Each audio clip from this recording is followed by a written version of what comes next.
ഇനി പറയടാ, നീ തൃപ്പങ്ങോട്ട് രാധയെ മറച്ചു പിടിച്ചതല്ലേ ഇത്രയും കാലം അത്രയും? ഇല്ല, എനിക്കറിയില്ലായിരുന്നു അത് രാധയാണെന്ന്. എങ്കി കേട്ടോ, തൃപ്പങ്ങോട്ട് സുഭദ്രയുടെ അനുജത്തി രാധ തന്നെയാണ് നിന്റെ ഭാര്യ.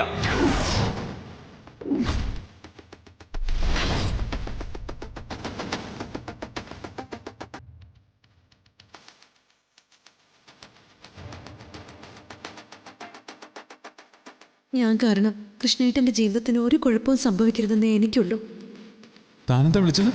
കൃഷ്ണേട്ടാണോ?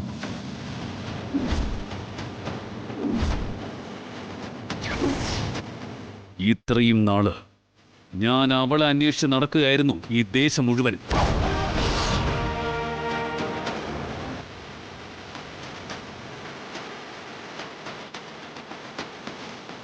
ഇന്നലെ വരെ എനിക്ക് എൻ്റെ മനസ്സിലൊരു മോഹം ഉണ്ടായിരുന്നു.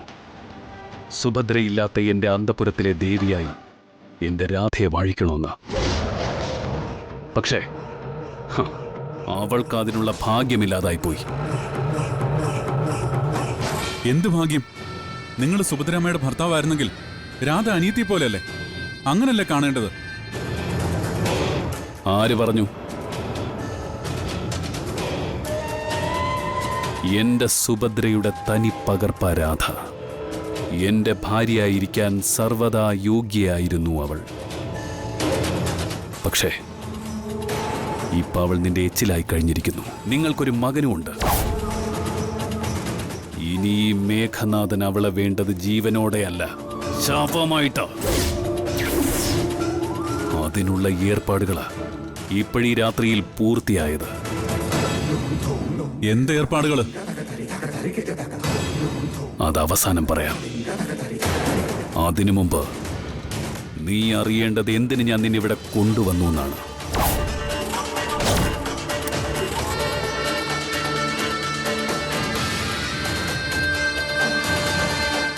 എന്റെ ഭാര്യയാകാൻ മാത്രമല്ല, കോടതിയിൽ സ്വത്ത് തർക്കത്തിൽ ജയിച്ചത് മുതൽ അവളെ മെരുക്കി എന്റെ അടിമയാക്കാൻ ഞാൻ തീരുമാനിച്ചതാ. അതിന് കഴിഞ്ഞ കുറേ നാളുകളായി ഞാനും എന്റെ ആൾക്കാരും അവളെ പിന്തുടരുകയാ, പിടിച്ചുകൊണ്ടുവരാൻ. പക്ഷെ നീ അതിന്റെ ഇടയിൽ കയറി നിന്നു. പരസ്പരം അറിയാതെ നീ ഞാൻ അയച്ച ആളുകളുടെ ഫോണുകളിൽ നിന്ന് എന്നെ വെല്ലുവിളിച്ച് സംസാരിച്ചിട്ടുമുണ്ട്. ഓർമ്മയുണ്ടോ നിനക്ക് ആ സന്ദർഭം? നിന്റെ പെണ്ണാണ് അവളെന്നും ചുണയുണ്ടെങ്കിൽ നേർക്ക് നേരെ വരാനും പറഞ്ഞ് അന്ന് നീ എന്നെ വെല്ലുവിളിച്ചില്ലേ? ഓർമ്മയുണ്ടോ നിനക്കെന്നെ? അവൾ എങ്ങനെയാണോ നിന്റെ പെണ്ണാവുന്നത്? എങ്ങനെയെന്നല്ല, എല്ലാ അർത്ഥത്തിലും അവൾ എന്റെ മാത്രം പെണ്ണാ. എന്റെ കൂടെ ജീവിക്കുന്ന, എനിക്കൊപ്പം പ്രവർത്തിക്കുന്ന എന്റെ മാത്രം പെണ്ണ്. അവൾ എങ്ങനെയാണോ നിന്റെ പെണ്ണാവുന്നത്? എങ്ങനെയെന്നല്ല, എല്ലാ അർത്ഥത്തിലും ഇവൾ എന്റെ മാത്രം പെണ്ണാ.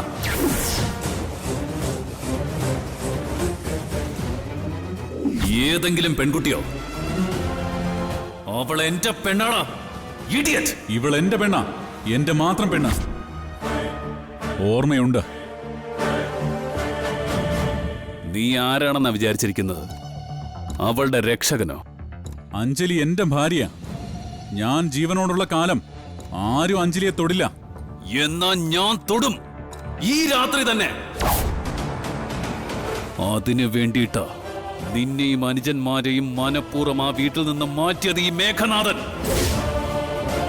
DYSP സാറിന്റെ സഹായത്തോടെ.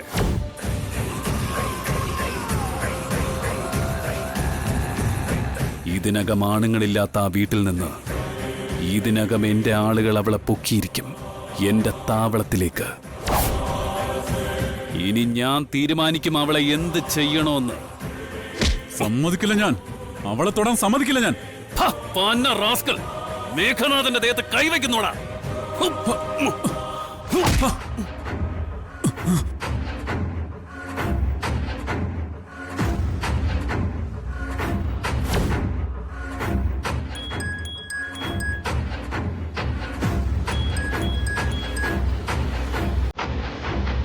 ഹലോ.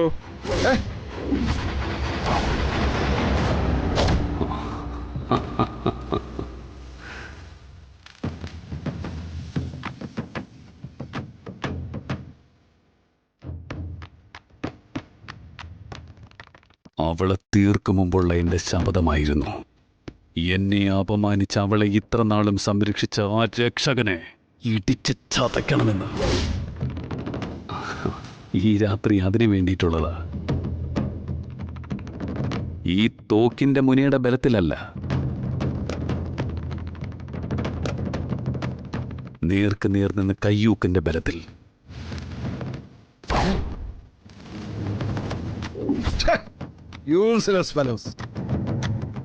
എന്താടാ, എന്നാ പിന്നെ തുടങ്ങിയാലോ നമുക്ക്?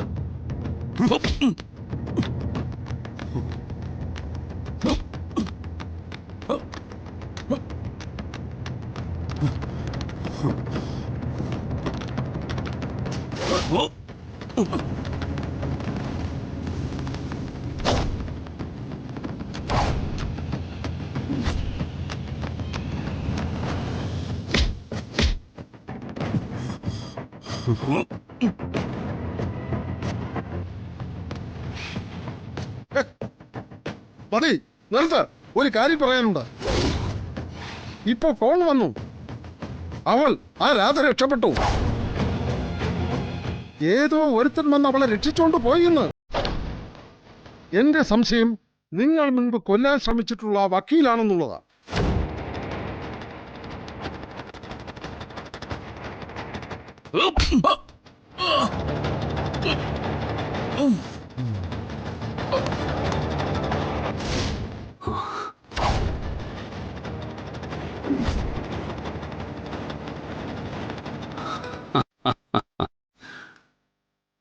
എന്താടോ, താൻ അവനെ കൊന്നോ? കൊല്ലണം, പക്ഷെ ഇവിടെ വച്ചായാലേ നിങ്ങൾ കുടുങ്ങും. അത് ഞാൻ എൻ്റെ വീട്ടിൽ വെച്ചായിക്കോളാം.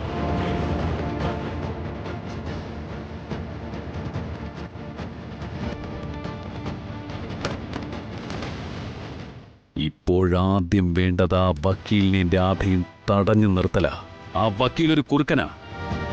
രാധയെ എങ്ങനെയും കൊണ്ടുചെന്ന് ആ ക്ഷേത്രത്തിലെ ഉത്സവം നടത്താൻ അയാളുടെ പ്ലാൻ. ഉടവാൾ പൂജ നടത്തി പൂർണ്ണ കുംഭ പ്രദക്ഷിണം നടത്തണം രാധ. എങ്കിലേ ഉത്സവ ചടങ്ങുകൾ പൂർത്തിയാക്കി രാധയ്ക്ക് തൃപ്പങ്ങോട്ടെ സിംഹാസനത്തിൽ ഇരിക്കാൻ പറ്റൂ. അത് പൂർത്തിയാക്കാൻ പാടില്ല. അതാണ് മേഘനാഥന്റെ ഒന്നാമത്തെ ദൗത്യം.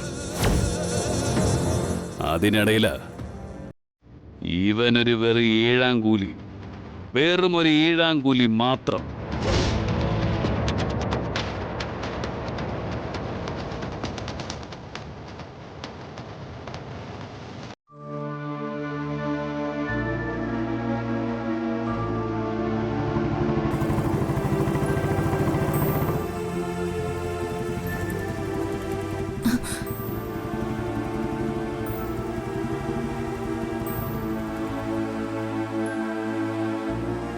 വാ. അവര് തിരിച്ചു വന്നതാണോ? വിളിക്കട്ടെ, എന്നിട്ട് തുറന്നാ മതി. ആരതി, ആരതി, അവര് തന്നെയാ. പോയി തുറക്ക്.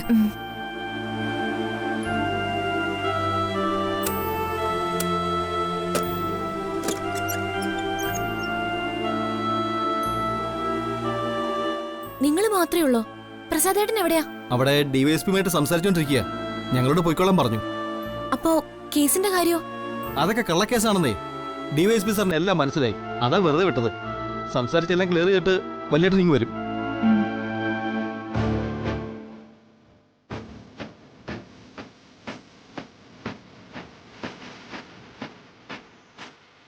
അല്ല, അഞ്ജലി എവിടെ? ഞാനും അതാ നോക്കിയത്. ഏട്ടത്തി എന്തായാലും കിടന്ന് ഉറങ്ങിയൊന്നുമല്ലല്ലോ. എവിടെ പോയി ആള്? ചോദിച്ചു കേട്ടില്ലേ? അഞ്ജലി ചേച്ചി എവിടെയെന്ന്? ചേച്ചി പോയി.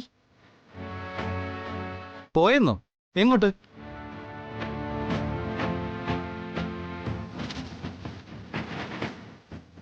എന്താ നിങ്ങൾ മറക്കാൻ ശ്രമിക്കുന്നത്? ലക്ഷണം കണ്ടിട്ട് എന്തോ കള്ളത്തരമുണ്ടല്ലോ. അത് പറ, അഞ്ജലി ഏട്ടത്തി എവിടെ പോയി?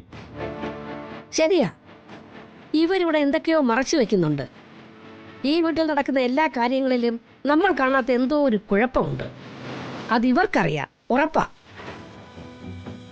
നിക്കടി ഇവിടെ.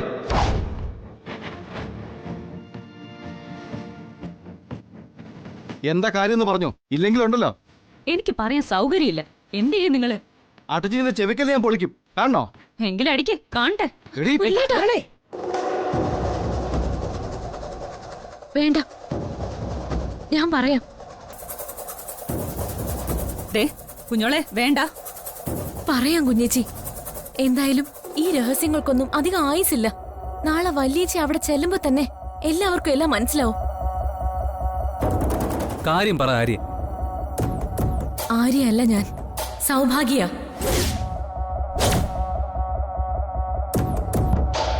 ഇത് ആരതിയല്ല, ദർശനയാ. അഞ്ജലി ചേച്ചിയുടെ യഥാർത്ഥ പേര് രാധയെന്നോ. തൃപ്പങ്ങോട്ടെ വാസുദേവന്റെ മക്കളാണ് ഞങ്ങൾ. സുഭദ്രാമ്മയുടെ നേരെ അനിയത്തിമാർ.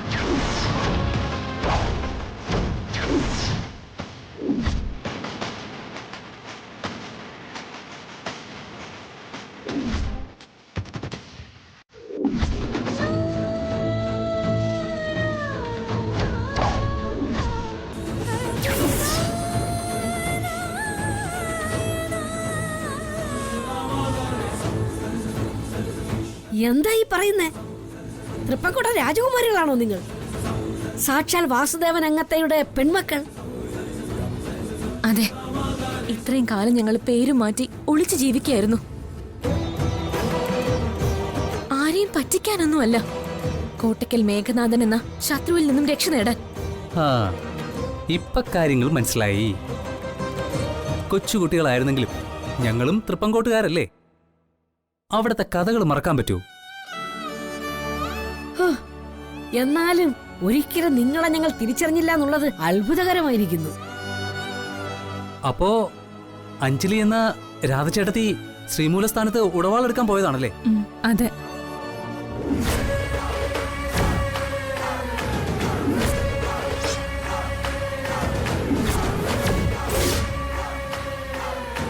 സൂപ്പർ. ഹോ, നാളെ വേണം ആ ദൃശ്യം ഒന്ന് നേരിക്കാണാൻ. ആലോചിക്കുമ്പോ തന്നെ ദാ ദേഹത്ത് രോമാഞ്ചം വരിക. ദേ നോക്ക്. എവിടെ? എന്നിട്ട് ഇവിടെ ഒന്നും കാണുന്നില്ലല്ലോടാ.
കിടന്ന് പിടയ്ക്കണ്ട.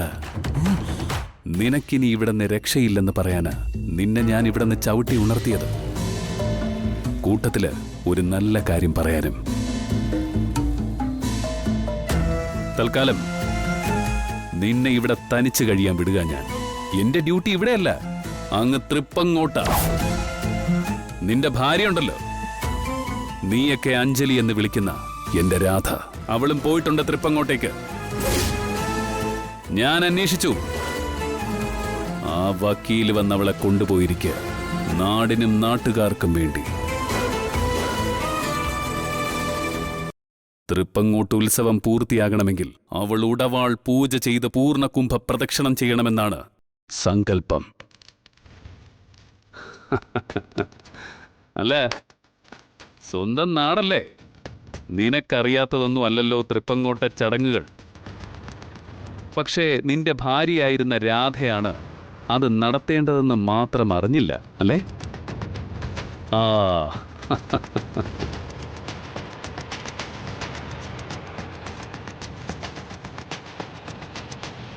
ശ്രീമൂലസ്ഥാനത്തെ ചടങ്ങുകൾ കഴിയുമ്പോൾ അവൾ സ്വന്തം ചേച്ചി സുഭദ്രയിരുന്ന സിംഹാസനത്തിന്റെ അവകാശിയാ.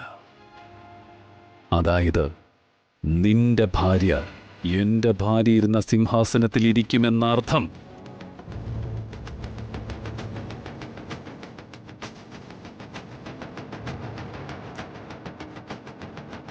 വേറൊരു തരത്തിൽ പറഞ്ഞാൽ തൃപ്പങ്ങോട്ടെ വരുംകാല അവകാശി എന്ന സ്ഥാനം ഇത്രയും കാലം എന്റെ മകൻ കാശിനാഥനായിരുന്നു. ഇനി മുതൽ ആ അവകാശി നിനക്കവളിൽ പിറന്ന സന്തതിക്ക, ആ അച്യുതിന്. അത് ഞാൻ സമ്മതിക്കുമെന്ന് നീ കരുതുന്നുണ്ടോ?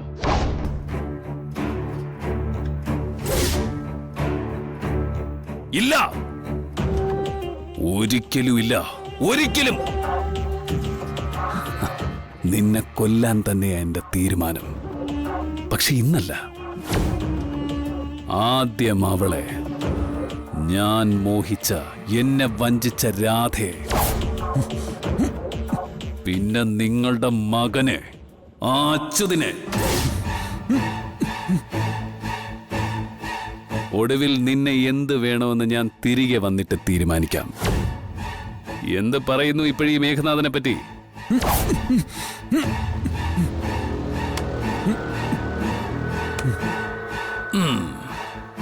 നിനക്കൊരുപാട് വിഷമം കാണുമെന്ന് എനിക്കറിയാം. നിന്റെ ഭാര്യയും മകനും അല്ലേ മരിക്കാൻ പോകുന്നത്. ആർക്കായാലും ചങ്ക് പൊട്ടുന്ന വിഷമം വരും. പക്ഷെ എന്ത് ചെയ്യാം, ഇതൊഴിവാക്കാൻ ഒരു വഴിയുമില്ല. നിന്റെ വിധി അത്ര തന്നെ.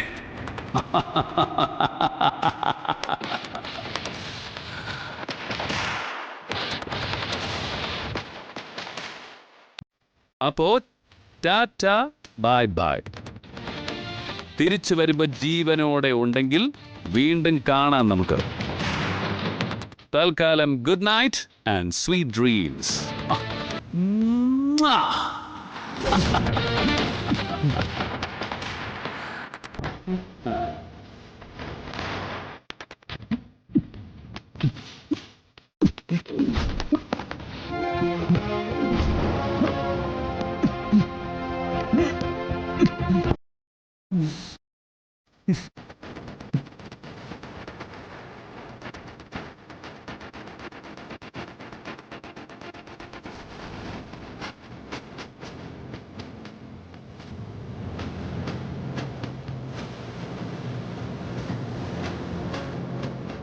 ഇല്ല പുഷ്പൻ ചേട്ടാ, ഞാൻ വരുന്നില്ല നാട്ടിലേക്ക്.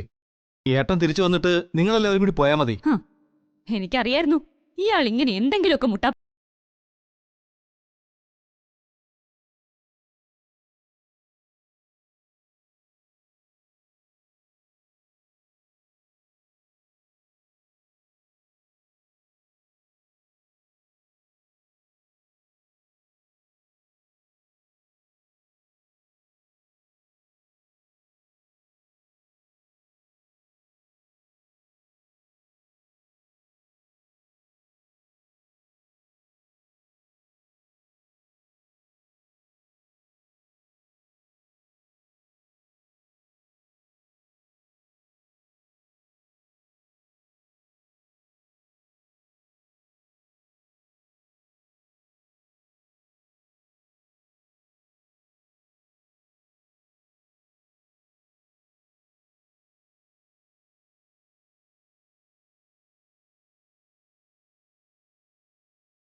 ചേച്ചിയുടെയും കുഞ്ഞോളുടെയും കാര്യം കൂടി പറയേണ്ടി വരും.